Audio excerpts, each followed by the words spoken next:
کچھ شک نہیں کہ انسان کم حوصلہ پیدا ہوا ہے، جب اسے تکلیف پہنچتی ہے تو گھبرا اٹھتا ہے، اور جب ملتا ہے اس کو مال تو بخیل بن جاتا ہے۔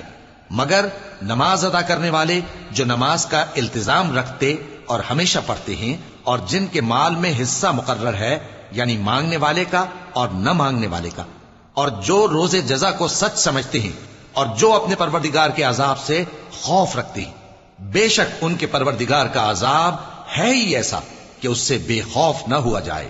اور جو اپنی شرمگاہوں کی حفاظت کرتے ہیں مگر اپنی بیویوں یا باندیوں سے کہ ان کے پاس جانے میں انہیں کچھ ملامت نہیں، اور جو لوگ ان کے سوا اور طریقے ڈھونڈیں تو وہ حد سے نکل جانے والے ہیں، اور جو اپنی امانتوں اور اپنے عہد و پیمان کا پاس کرتے ہیں، اور جو اپنی گواہیوں پر قائم رہتے ہیں، اور جو اپنی نماز کی پابندی کرتے ہیں، یہی لوگ جنتوں میں عزت و اکرام سے ہوں گے۔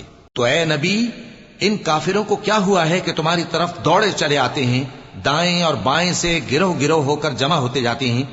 کیا ان میں سے ہر شخص یہ امید رکھتا ہے کہ نعمت کے باغ میں داخل کیا جائے گا؟ ہرگز نہیں۔ ہم نے ان کو اس چیز سے پیدا کیا ہے جسے یہ جانتے ہیں۔ پس مشرقوں اور مغربوں کے مالک کی قسم کہ ہم طاقت رکھتے ہیں، یعنی اس بات پر کہ ان سے بہتر لوگ بدل لائیں، اور ہم عاجز نہیں ہیں۔ تو اے پیغمبر، ان کو باطل میں پڑے رہنے اور کھیل لینے دو، یہاں تک کہ جس دن کا ان سے وعدہ کیا جاتا ہے وہ ان کے سامنے آ موجود ہو۔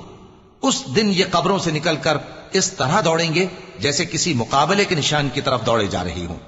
ان کی آنکھیں جھک رہی ہوں گی اور ذلت ان پر چھا رہی ہوگی۔ یہی وہ دن ہے جس کا ان سے وعدہ کیا جاتا تھا۔